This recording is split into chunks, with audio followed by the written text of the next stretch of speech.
ស្ដីទាំងអស់គ្នាឥឡូវវីដេអូមុនយើងហូបអំពៅនៅលើក្រែ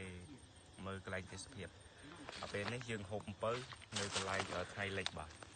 ថាថ្ងៃលិចគឺប្រកស្អាតទេបាទលាយជាមួយនឹងអំពៅយើងហូបយើងពេលទៅនេះខ្ញុំចូលចិត្តដើរហូបពេលតាមកន្លែងចឹងបាទចាំមើលអ្នកនេះបាទយើងផ្លាស់សេតកកឲ្យជាក់មកយ៉ាងបាទ